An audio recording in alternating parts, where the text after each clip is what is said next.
कैसे पता करेंगे कि कौन सा स्प्रिंग बैलेंस कितना रीडिंग देगा? तो ये स्प्रिंग बैलेंस का नेमिंग कर लेते हैं ए और इसका है नेमिंग बी। तो स्प्रिंग बैलेंस कितना रीडिंग देगा वो बताने के लिए पहले ए के बारे में हम बताते हैं कि ए क्या रीडिंग देने वाला है। तो ए स्प्रिंग बैलेंस के नीचे कितना मास है? सिर्फ ये 10 kg मास हैंग कर रहा है इसके नीचे। तो इसके ऊपर इंडिकेटर एक ऐसा रहता है, वो 10 kg के अकॉर्डिंग 10 पे कितना फोर्स नीचे लगेगा? mg फोर्स लगेगा। तो जी 10 होता है, तो 10 इंटू 10 100 न्यूटन, 100 न्यूटन, या इसको बोल सकते हैं हम 10 kg वेट। क्या बोल सकते हैं? 100 न्यूटन को 10 kg वेट। तो ये 10 रीडिंग दिखाएगा। अगर इसको स्प्रिंग बैलेंस को रीडिंग दिखाना होगा तो 10 kg मास दिखाएगा। अगर ऐसे रीडिंग तो फोर्स ये दिखाएगा। फोर्स पूछेगा, ऑप्शन में फोर्स लिखेगा तो 100 न्यूटन लिख देंगे, और अगर केजी में ऑप्शन दिया रहेगा तो रीडिंग का आंसर लिख देंगे। Reading of spring balance is 10 kilogram, और न्यूटन में रहेगा तो लिखेंगे 100 न्यूटन। लेकिन दूसरे स्प्रिंग के बारे में अगर हम सोचें कि ये वाला स्प्रिंग बैलेंस क्या, तो इसके नीचे ये दोनों हैंग किया हुआ है, मतलब ये 10 kg तो है ही, और ये खुद स्प्रिंग बैलेंस भी 10 kg का है। तो ये दो वेट को ये इसके नीचे लटका हुआ है ना, 2 वेट। जैसे फल फ्रूट बेचने वाला सब क्या करता है, हाथ में एक पकड़ लेता है और नीचे कितना किलोग्राम आपको दे रहा है वो लटका देता है नीचे। तो इसमें 10-10 20 किलोग्राम लटक रहा है। तो ये दूसरा वाला ये बी स्प्रिंग बैलेंस रीडिंग देगा। Reading of spring balance B 20 kg दिखाएगा, या न्यूटन में लिखना है ऑप्शन दिया है तो 200 न्यूटन दिखाएगा स्प्रिंग बैलेंस बी। ये तो एक टाइप का क्वेश्चन हो गया। कभी कभी ऐसा होगा कि दो स्प्रिंग ब्लॉक है ए और बी, दोनों ऐसे जुड़ा हुआ है कहीं से, एक पॉइंट से अटैच्ड है, और इन दोनों से ही एक ही कॉमन मास कुछ लटका हुआ है, मान लेते हैं 20 किलोग्राम का। तो अब ये दोनों पे आधा आधा लोड पड़ेगा, तो ये वाला स्प्रिंग बैलेंस भी 10 kg दिखाएगा, और ये भी क्या रीडिंग दिखाएगा? 10 kg। दोनों मिलाकर 20 kg को होल्ड किए हुए हैं। तो ऐसे पैरेलल में दिया रहेगा तो दोनों का इक्वल डिस्ट्रीब्यूशन हो जाएगा, और 10 kg दोनों इंडिविजुअल स्प्रिंग बैलेंस रीडिंग देगा। देखिए दूसरा केस हो सकता है कि इंक्लाइन प्लेन पे स्प्रिंग बैलेंस है, मतलब ये कोई वही फ्रूट बेचने वाला है और यहाँ रखा हुआ है, मान लीजिए 2 किलोग्राम आपको सेव लेना है।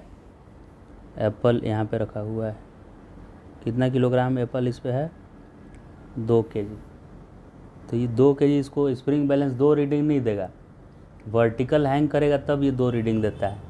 अब ये पता है कितना इसका रीडिंग दिखाएगा? ये देखिए इस पे mg तो वर्टिकल लगता है ना, mg किधर को लगता है? Vertical downward. mg किधर लगता है? पूरा नीचे की तरफ। तो इसका रिजोल्यूशन करना पड़ेगा, एक इधर की तरफ और एक इधर की तरफ रिजोल्यूशन करना पड़ेगा इसका। 2 किधर करते हैं? इंक्लाइन प्लेन के 90 डिग्री पे रिजोल्यूशन करते हैं। तो एंगल कैसे पता चलेगा? ये 37 है, ये 90 एंगल है वर्टिकल, तो इधर वाला ये टेढ़ा वाला एंगल क्या होगा? 53। तो ये वाला एंगल वापस क्या हो जाता है? 37, क्योंकि ये दोनों भी आपस में क्या था? 90। तो इधर आपको याद रखना है कि प्लेन पे परपेंडिकुलर आता है mg cos जितना भी एंगल रहेगा, और प्लेन के नीचे की तरफ आता है mg sin जितना भी एंगल दिया रहेगा वो। तो ये जो रीडिंग देगा वो mg sin 37, क्योंकि इसको खिंचाव इधर जो खींचा जाएगा ये खिंचाव कितना होगा इसमें? sin 37 के बराबर होगा, mg sin 37 के बराबर। तो इसलिए इसका रीडिंग जब पूछेगा एग्ज़ाम में कि रीडिंग कितना होगा, तो हम लिखेंगे mg sin 37, और इसका मास 2 किलोग्राम था और g 10 होता है, और sin 37 की वैल्यू 3/5, तो ये आ जाएगा 3 से इसे 5 2 टाइम्स, तो 2 दूना 4 थे 12। ठीक है, तो 12 न्यूटन, यानी कि 12 न्यूटन मतलब इसको आप केजी में पता करेंगे कितना आएगा, तो केजी में इसका वैल्यू 1.2 किलोग्राम। मतलब आप देख सकते हैं कि 2 केजी का सेव 1 केजी 200 ग्राम दिखाएगा। सच में ये एप्पल कितना था, 2 केजी, और दिखाएगा 1 किलोग्राम 1.2 माने 1 केजी और 200 ग्राम दिखाएगा, कम रीडिंग देगा।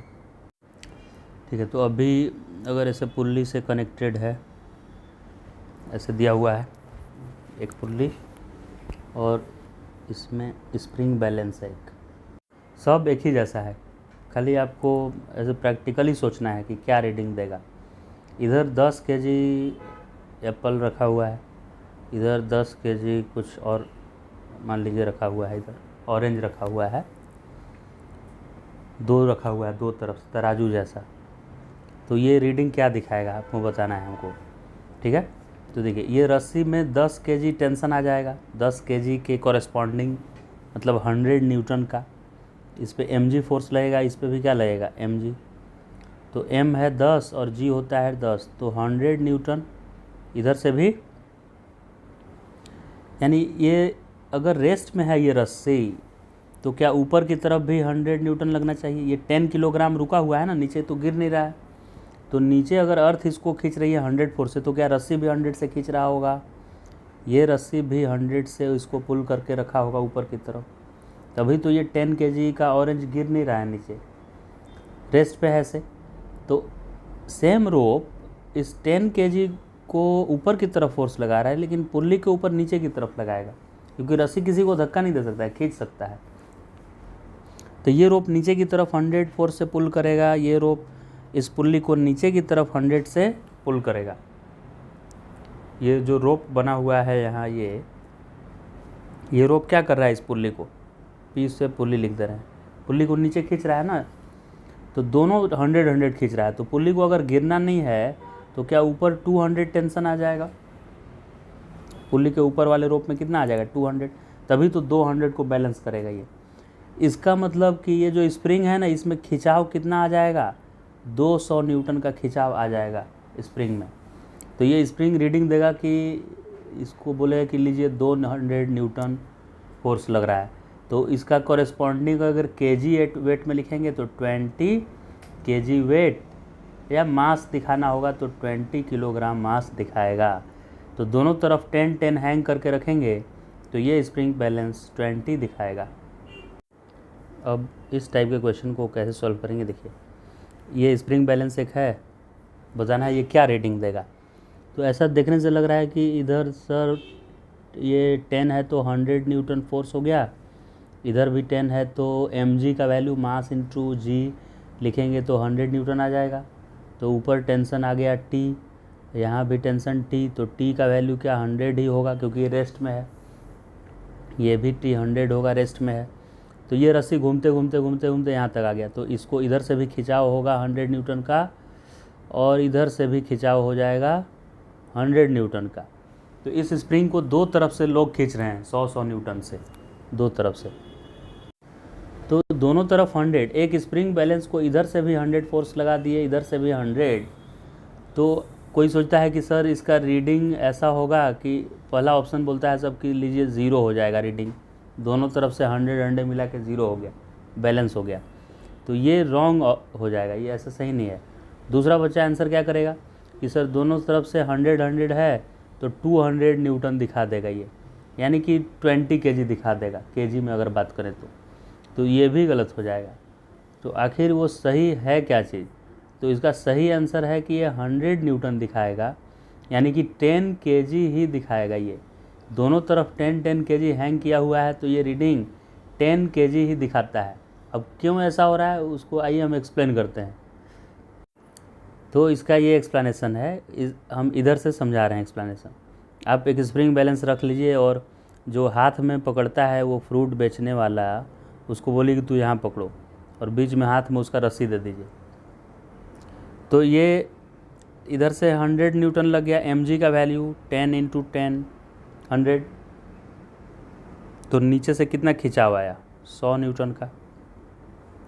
अभी इसके हाथ में, ये तो खुद मासलेस है, इसका नेग्लिजिबल मास है, तो इसके हाथ में भी तो रस्सी टाइट है यहाँ कि लूज है, और इसका मास रहता तो हम इसका ऐड करते मास।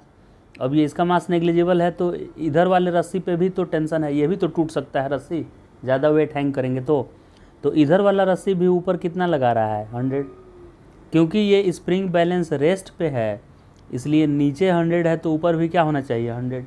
नीचे होता 100 और ऊपर 80 होता तो ये नीचे नहीं आने लगता, नेट फोर्स नीचे हो जाता। तो स्प्रिंग बैलेंस रुका हुआ है, मतलब नीचे अगर इसको ये रस्सी 100 से खींच रहा है तो ऊपर का भी रस्सी में 100 टेंशन है और दोनों तरफ 100 टेंशन है, तब ये रीडिंग 100 न्यूटन दिखाता है। यानी आप 10 kg का सामान हैंग कर दिए हैं इस पर, तो ये स्प्रिंग बैलेंस ओबियसली 10 kg दिखाएगा, या फोर्स अगर जी से मल्टीप्लाई कर दे तो 100 दिखाएगा। इससे ये कंक्लूजन निकला कि जो दूसरे तरफ वाला फोर्स है वो सिर्फ होल्ड कर रहा है, उसको गिरने से बचा रहा है, खिंचाव एक ही तरफ के कारण लग रहा है। और इसका एक एग्जांपल देते हैं कि एक आपके पास पेन का स्प्रिंग ऐसे है, तो उस पेन के स्प्रिंग को खाली इधर से आप फोर्स खींचेंगे तो इसमें इलोंगेशन नहीं आएगा। एक पेन का स्प्रिंग ले लीजिए, उसको एक तरफ से, या रबड़ ही ले लीजिए, एक रबड़ ले लीजिए और उसको एक तरफ से आप फोर्स लगा के खींचिए, इसका लेंथ बढ़ेगा क्या? नहीं। इसका लेंथ तभी बढ़ेगा जब इधर से भी कोई फोर्स लगाने वाला है, दोनों तरफ से। एक तरफ से फोर्स लगाएंगे तो इसमें टेंशन पूछेगा क्या होगा, तो टेंशन इसमें कुछ नहीं होगा, ये मासलेस है। टेंशन हो जाता तो इलोंगेशन आ जाता। इधर से भी कोई इसको फिक्स कर दे ऐसे और तब आप फोर्स लगाएंगे तब इसमें खिंचाव आएगा। तो ये जो फिक्स किया हुआ है इधर, आप F फोर्स लगाएंगे तो इधर भी वो फोर्स क्या हो जाएगा, F हो जाएगा, तब इसमें इलोंगेशन होगा। तो दूसरे साइड का जो लग रहा है ना फोर्स, वो उसको आगे जाने से सिर्फ बचा रहा है। इसीलिए इस केस में ये रीडिंग 10 ही kg दिखाएगा, 10 kg। और रुक जाइए और देखिए क्या है, और अगर एग्जाम में ऐसा आ जाए कि रस्सी है, मासलेस है, ठीक, और इस रस्सी को कोई पकड़ के इधर खींच रहा है 100 न्यूटन फोर्स से, तो रस्सी में पूछेगा टेंशन क्या है, तो आंसर 100 नहीं 0 बताना है। दोनों तरफ से खींचेंगे तब रस्सी टाइट होगा, रस्सी लूज का लूज ही रहेगा, ठीक। तो इसका आंसर हो गया 0 रीडिंग दिखाएगा। फिर वही एक रस्सी है, इसका मास वही नेग्लिजिबल है, खुद का मास नहीं लेना है, और दोनों तरफ कोई लगा देगा, इधर भी 100 न्यूटन फोर्स लगा देगा और इधर भी 100 न्यूटन, तो पूछेगा कि इस रस्सी में टेंशन कितना है, कितना रस्सी टाइट है, तो 200 भी नहीं बोलना है, 0 भी नहीं बोलना है, आंसर अब 100 न्यूटन होगा, क्योंकि दूसरे तरफ वाला ऐसा बिहेव करेगा जैसे होल्ड करके कोई रखा है, और इसमें तनाव जो आएगा, टेंशन, वो एक ही फोर्स के कारण आएगा, 100 न्यूटन का टेंशन आएगा इसमें।